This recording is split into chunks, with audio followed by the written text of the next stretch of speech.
నమస్తే. నేను మీ అశ్విని కుమార్. రాజకీయ నాయకులు ముఖ్యంగా వాళ్ళు చెప్పే మాటలకి, చేసే పనులకి పొంతన ఉండదు. అవినీతిని రూపుమాపుతాం, పేదల వైపే పేదలే మా పెన్నిది, లేకపోతే రైతులు దేశానికి వెన్నెముక. ఇవన్నీ కూడా వాళ్ళు రాజకీయ ప్రచారంలో బాగా ఉపయోగించే మాటలు. కానీ వాళ్ళ చేతలకు వచ్చినప్పుడు అసలు వాళ్ళు చేసే పనులకి వాళ్ళు ప్రచారానికి ఎక్కడా కూడా సంబంధం ఉండదు. అధికారంలోకి వచ్చేంతవరకే ఈ ప్రగల్భాలన్నీ అధికారంలోకి వచ్చాక అసలు వాళ్ళ జీవితాలు ఎలా ఉంటాయి, వాళ్ళ జీవితాలు ప్రజల సొమ్ముతో ఎలా విలాసవంతంగా గడుపుతారని చెప్పటానికి ఒక ముగ్గురు నాయకుల గురించి చాలు. ప్రస్తుత తరంలో ఉన్న రాజకీయ నాయకులు, అందులో ఇద్దరు మాజీ ముఖ్యమంత్రులు, ఇంకొక ముఖ్యమంత్రి ప్రస్తుతం స్కామ్లలో ఇరుక్కొని తీహార్ జైల్లో ఉన్న వ్యక్తి. ఢిల్లీ ముఖ్యమంత్రి అరవింద్ కేజ్రీవాల్, తెలంగాణ మాజీ ముఖ్యమంత్రి కేసీఆర్, ఆంధ్రప్రదేశ్ మాజీ ముఖ్యమంత్రి జగన్మోహన్ రెడ్డి.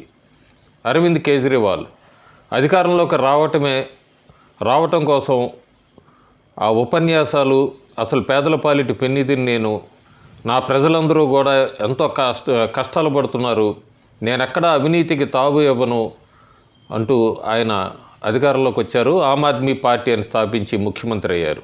తర్వాత జరిగిన విషయాలు కానీ, ప్రస్తుతం ఇప్పుడు జరుగుతున్న కేసులు ఇవన్నీ పక్కన పెడితే ఆయన జీవితం, ఆయన ఉంటున్న భవనాన్నే ఆయన రెనోవేషన్కి ఖర్చు పెట్టిన బిల్లులు, ఆయన ఫోన్ బిల్లులు, ఆయన ఫోన్ కానీ ఫ్యాన్ కానీ ఇంటికి రెనోవేట్ చేసుకున్నది, అలాగే ఆయన బాత్రూమ్కి అయిన ఖర్చులు, ఇవన్నీ సొమ్ము ఎక్కడిది?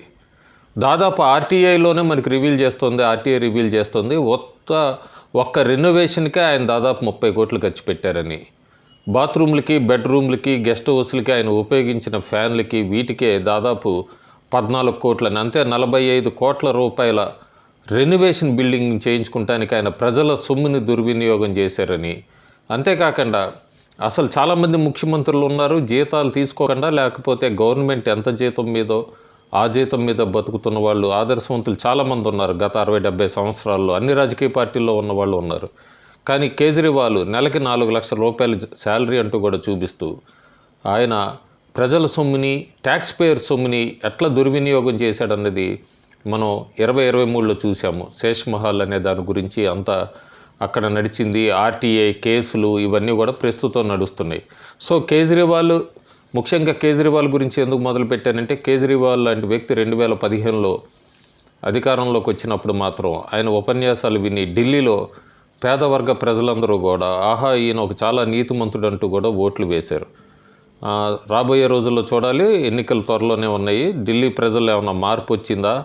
ఇప్పటికే ఉచిత విద్యుత్ అంటూ కూడా ఢిల్లీ విద్యుత్ క్రైసిస్లోకి వెళ్ళిపోయింది. అట్లాగే వాటర్ క్రైసిస్లోకి కూడా వెళ్ళిపోయింది. ఈయన చేసిన హామీలకి ఇవన్నీ కూడా డబ్బంతా కూడా తరలించడమే సరిపోయింది. వాటర్ ట్యాంకర్ల స్కామ్ అని మొదలైంది ఈయన హయాంలోనే. ఇవన్నీ స్కామ్లు ఒక పక్కన పెడితే ఆయన జీవితం మాత్రం ఇందాక నేను చెప్పినట్టుగా దాదాపు 45 కోట్లతో రెనోవేట్ చేసుకుని నెలకి 4 లక్షల జీతంతో దాదాపు 10 సంవత్సరాలుగా ఆయన ముఖ్యమంత్రిగా ఉంటూ కూడా ఇలా గడిపిన వ్యక్తి. కానీ ముఖ్యమంత్రి అయ్యే ముందు మాత్రం ఆయన ఉపన్యాసాలు వేరు. ఇంకొక వ్యక్తి గురించి మాట్లాడాలి, తెలంగాణ మాజీ ముఖ్యమంత్రి కేసీఆర్. సరే, కేసీఆర్, కవిత, లేకపోతే కేటీఆర్, హిమాన్షు భూముల గురించి ఇవన్నీ పక్కన పెడదాం కాసేపు. ఆయన కూడా అధికారంలోకి వచ్చే ముందు తెలంగాణ ప్రజల నా దేవుళ్ళు, తెలంగాణకి కాపలాగా ఉంటాను, తెలంగాణలో ఏ రైతు నష్టపోకూడదు, ఎవరు కూడా నా తెలంగాణ బిడ్డ ఎవరు కూడా కష్టంతో ఉంటే నేను చూడలేను, ఇవన్నీ సెంటిమెంట్గా అన్ని రకాలుగా ప్రయోగాలతో ఆయన ముఖ్యమంత్రి అయ్యారు 2014లో తెలంగాణ రాష్ట్రానికి. కానీ 2023 ఆయన ఓడిపోయాక వెలుగులోకి వస్తున్న సంచలన విషయాలు చూస్తే అందరూ ముక్కును వేలేసుకుంటున్నారు.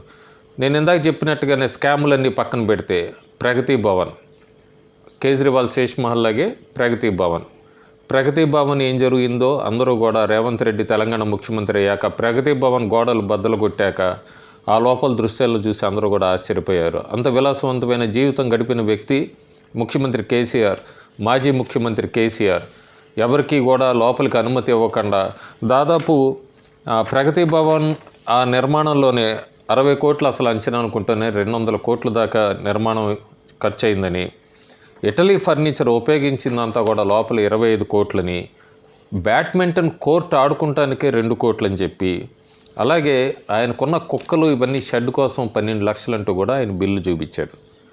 అదంతా కూడా ప్రజల సొమ్ము, ప్రజల కోసమే చేసినట్టుగానే ఆయన ప్రగతి భవన్ కట్టుకున్నారు. ఆయన కూడా అధికారంలోకి రాకముందు ఇలా ఊపదుంపుడు ఉపన్యాసాలు చెప్పడము, పేదల కోసమే అంతా అంటూ కూడా అధికారంలోకి వచ్చాక మాత్రం ఆయన విలాసవంతమైన జీవితం గడిపాడు. అందుకే ప్రస్తుతం ఆయన కూడా మాజీ అవ్వాల్సి వచ్చింది. ఇంకొక ముఖ్యమైన వ్యక్తి ఆంధ్రప్రదేశ్ ముఖ్యమంత్రి, మాజీ ముఖ్యమంత్రి వైఎస్ జగన్మోహన్ రెడ్డి. ఆయన ముఖ్యమంత్రి కాకముందే ఆయనకి బెంగళూరులో ప్యాలెస్ ఉండేది, కలకత్తాలో ప్యాలెస్ ఉండేది, హైదరాబాద్లో లోటస్ పాండ్ అని ఉండేది. ప్రస్తుతానికి రిషికొండ గురించి మాట్లాడాలి. అంటే తాడేపల్లి ప్యాలెస్ గురించి కూడా ప్రస్తుతానికి బయటకు వస్తున్నాయి సంచలన విషయాలు. కానీ రిషికొండ దాదాపు నేషనల్ గ్రీన్ ట్రిబ్యునల్ కానీ హైకోర్టు వీళ్ళందరూ కూడా అక్రమాలు జరుగుతున్నాయని ఎంత మొత్తుకున్నా ఆయన వాటిని పట్టించుకోకుండా రిషికొండలో దాదాపు 500 కోట్ల రూపాయలతో ఆ లోపల జరిగిన నిర్మాణాలు కానీ, ఆయన ఉపయోగించిన ఫ్యాన్ కోసం ఒక 40 లక్షల ఫ్యాన్లని, బాత్ టబ్బులు 25 లక్షలని, లేకపోతే ఆ ఫర్నిచర్ కానీ, ఆ గార్డెన్ కోసం బయట ఇవన్నీ అని కానీ దాదాపు 500 కోట్ల రూపాయలు ఖర్చు ఉంటుందని చెప్పి అంచనా వ్యయాన్ని చెప్తుంటే ప్రజలందరూ ముక్కును వేలేసుకుంటున్నారు. దీనికి వైఎస్ఆర్సీపీ నాయకులు చెప్తున్న జవాబు ఇంకా ఆశ్చర్యం కలిగిస్తుంది. హైదరాబాద్ పార్క్ హైత్ హోటల్ ఉంది, దాన్ని తలదన్నే రీతిలో జగన్మోహన్ రెడ్డి రిషికొండలో నిర్మాణం చేపడితే మీకు అసూయ అంటూ కూడా ప్రశ్నిస్తున్నారు. హైదరాబాద్ పార్క్ హైత్ హోటల్ ఇవన్నీ కూడా వాళ్ళ సొంత ధనంతో, ఈ రిషికొండ మాత్రం ప్రజల సొమ్ముతో కట్టింది. అంతేకాకుండా పూర్తిగా దుర్వినియోగమైంది. రిషికొండని పూర్తిగా నాశనం చేశారు. అంతేకాకుండా ప్రజల సొమ్ముని కూడా దుర్వినియోగం చేశారు. ప్రస్తుతానికి దాన్ని వేటి కింద ఉపయోగించాలి అని కొత్తగా ఏర్పడిన తెలుగుదేశం పార్టీ ఇంకా డిసైడ్ చేయలేదు. కానీ ఆ డబ్బు, ఆ ఖర్చు, అక్కడ చూసిన హంగామా, ఆర్భాటం అంతా కూడా ప్రజల్ని ముక్కును వేలేసుకున్నట్టు చేస్తుంది. వీళ్ళు కూడా అధికారంలోకి వచ్చే ముందు జగన్మోహన్ రెడ్డి చెప్పింది కూడా పేదలే నాకు పెన్నిది, లేదంటే రైతులు, నా ఆడపడుచులు, ఇవన్నీ కూడా చెప్పి అధికారంలోకి వచ్చాక ఇంత విలాసవంతమైన జీవితాలు గడపటానికి వాళ్ళు గ్రౌండ్ వర్క్ వేసుకున్నారంటే వాళ్ళు ఓట్లేసి గెలిపించినందుకు ప్రజల గురించి ఆలోచించాలా, లేకపోతే రాజకీయ నాయకులు మేమేం చెప్పినా కూడా ప్రజలు వింటారు అంటూ కూడా వాళ్ళు చెప్తున్న వైపు వినాలా అనేది కూడా మనం ఒకసారి ఆలోచించుకోవాలి. ఇప్పటికే ప్రజలకి ఇవన్నీ తెలిసినాయి కాబట్టి ఆంధ్రప్రదేశ్లో, తెలంగాణలో అధికార మార్పిళ్ళు జరిగినాయి. ఢిల్లీలో కూడా రాబోయే ఎన్నికల్లో అధికార మార్పిడి జరుగుతుందని ఆశిద్దాం. ప్రస్తుతానికి ఈ ముఖ్యమంత్రులు, మాజీ ముఖ్యమంత్రులు ఇద్దరి మీద, అట్లాగే ముఖ్యమంత్రి మీద కేసులు అయితే నడుస్తున్నాయి. సరే, న్యాయస్థానం గురించి ఎప్పుడు ఏం జరుగుతుందో చెప్పలేము, బయటపడతాయా, ఇంకో కొన్ని సంవత్సరాలు ఈ కేసులన్నీ వాయిదాల మీద వెళ్తాయా, ఇవన్నీ పక్కన పెట్టచ్చు. కానీ ఇట్లా ప్రజల సొమ్ముని, ట్యాక్స్ పేయర్ సొమ్ముని, ట్యాక్స్ కడుతున్న సిటిజన్ సొమ్ముని తీసుకొని వెళ్ళి వీళ్ళిట్లా వాళ్ళ సొంత భవనాల కోసం దుర్వినియోగం చేయటం మాత్రం చాలా హేయమైన చర్య. అందరూ ఖండించాల్సిన విషయమే. Thank you.